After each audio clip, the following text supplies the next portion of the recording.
राधे कृष्ण दोस्तों, वैष्णवी वृंदावन चैनल में आपका स्वागत है। आइए सुनते हैं निर्जला एकादशी की व्रत कथा। पौराणिक कथा के अनुसार एक बार भीमसेन को इस बात की चिंता हुई कि उनके सभी भाई और माता कुंती दान पुण्य व्रत आदि करते हैं, लेकिन वे व्रत नहीं कर पाते। ऐसे में उनको जीवन के अंत में मोक्ष कैसे मिलेगा?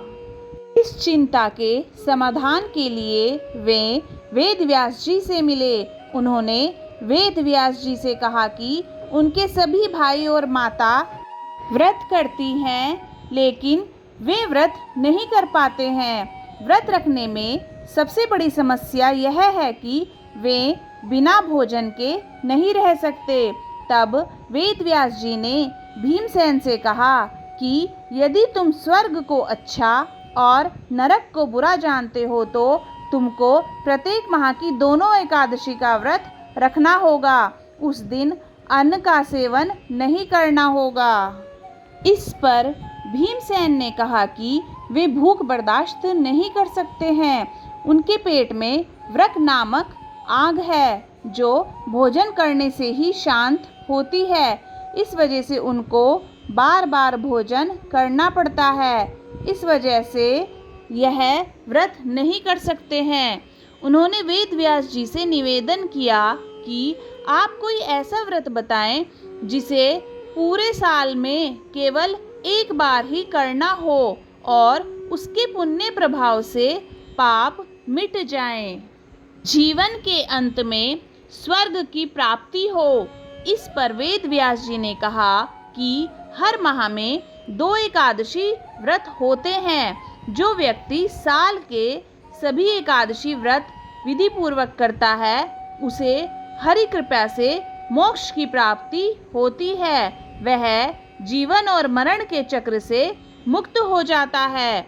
वेद व्यास जी की बातों को सुनकर भीमसेन परेशान हो गए कि उनको भी 24 एकादशी व्रत करने होंगे। वे बिना भोजन के नहीं रह सकते हैं, तो क्या उनको पाप से मुक्ति नहीं मिलेगी? उन्होंने वेद व्यास जी से पूछा कि वे मोक्ष कैसे प्राप्त कर सकते हैं।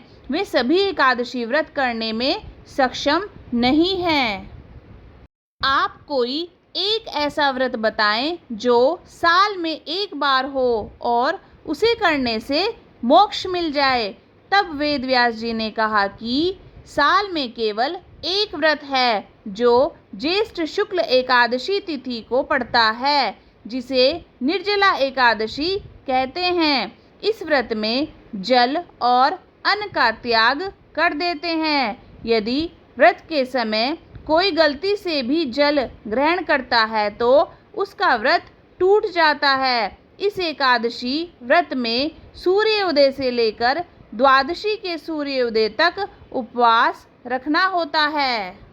द्वादशी को दान पुण्य करने के बाद व्रत का पारण करना होता है। जो व्यक्ति यह व्रत करने में सफल होता है उसे साल के सभी एकादशी व्रत का पुण्य प्राप्त होता है। उसके पाप मिट जाते हैं और मोक्ष मिल जाता है। व्यास जी की बातें सुनकर भीम खुश हो गए। उन्होंने उनके सुझाव के अनुसार ही निर्जला एकादशी का व्रत रखा और भगवान विष्णु की पूजा की। द्वादशी को दान पुण्य करके पारण किया। इस व्रत पुण्य से उनके सभी पाप खत्म हो गए और अंत में उनको स्वर्ग की प्राप्ति हुई।